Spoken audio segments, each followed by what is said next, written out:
Hola amigos, mi cordial saludo y mi bienvenida a todos a esta reflexión de este domingo aquí en Seculorum. Las lecturas de la misa de hoy denuncian el pecado de la indolencia. La indolencia consiste en vivir de espaldas al sufrimiento de los demás. Ese pecado es aún más grave cuando las condiciones de vida propias se sitúan en la holgura y en el lujo. Esto es lo que describe el profeta Amós y lo que denuncia en la primera lectura. Describe una vida lujosa y añade la queja de su denuncia. No os doléis, dice, de los desastres de José. Ambas situaciones se dan al mismo tiempo. Por un lado, los desastres de la tribu de José. Por otro lado, aquellos que beben vinos generosos, se ungen con perfumes, inventan instrumentos musicales, comen carneros y terneras y se acuestan en lechos de marfil. Ambas realidades transcurren de forma paralela. No hay interacción entre la una y la otra.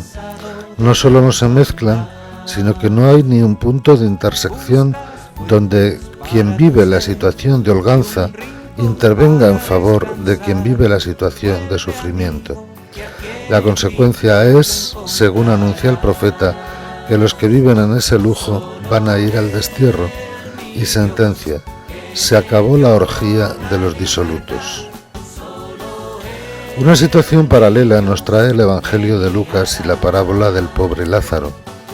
Si la descripción de la situación en Amós ocurría en la dimensión comunitaria del pueblo de Israel, la del Evangelio sucede más bien en el ámbito personal y doméstico. Es una persona que vive en el lujo la que no se duele del sufrimiento de otra que está permanentemente a la puerta de su casa. Y Lucas añade un contraste más. La consecuencia de esta situación ya no es en este mundo, sino en la vida después de la muerte. Ahí se invierten las situaciones. Quien en esta vida vivía con opulencia de espaldas al necesitado, es ahora cuando sufre. Mientras que quien en esta vida sufría y pasaba necesidad, es ahora cuando goza y disfruta. De acuerdo con las categorías de premio-castigo en la escatología judía, el opulento va al infierno y Lázaro se encuentra en el seno de Abraham. Entonces, el opulento, en su diálogo con Abraham, plantea una estrategia para salvar a su familia de los mismos tormentos que él padece: que vaya Lázaro y les avise. Si en esta vida no había un punto de encuentro, un momento de intersección entre las dos situaciones, tampoco después de la muerte lo va a encontrar. Son lugares estancos y no se comunican. Tampoco hay una comunicación de advertencia desde el más allá a este mundo. La voz de la ley y los profetas ya instruyen al pueblo de cómo llegar al seno de Abraham y cómo evitar los tormentos del infierno. Es eso lo que deben escuchar y hacer. El aviso de un muerto no es posible para enderezar los pasos torcidos de nadie. Las Sagradas Escrituras son la palabra de Dios a los hombres y piden siempre la conversión del corazón. Es autoridad suficiente como para prevenir a quien quiera salvar su vida.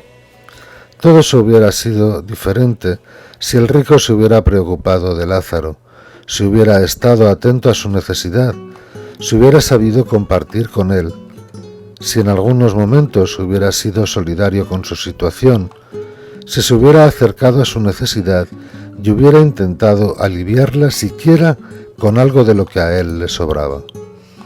Su indolencia hacia Lázaro ha sido el desencadenante de toda esta situación.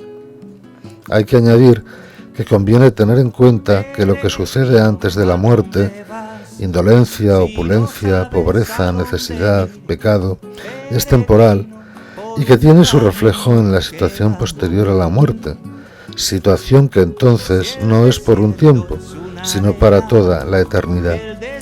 De ahí el interés que pone el personaje indolente para que su familia no corra su misma suerte. No es difícil extraer la moraleja de esta parábola: vivir solidariamente, dejarse interpelar por la necesidad de los demás, implicarse en el problema y ayudar a resolverlo.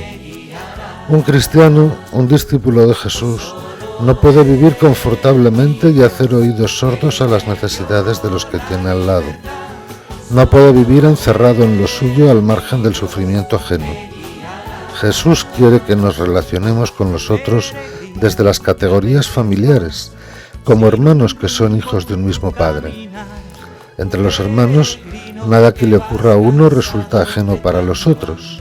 Se duelen, se implican, intentan remediar la situación. Miremos a nuestro alrededor y encontraremos personas que necesitan de nosotros, personas que sufren, personas que presentan problemáticas muy diferentes, pero que tienen en común el dolor que causan en quienes las padecen. Miremos también al mundo.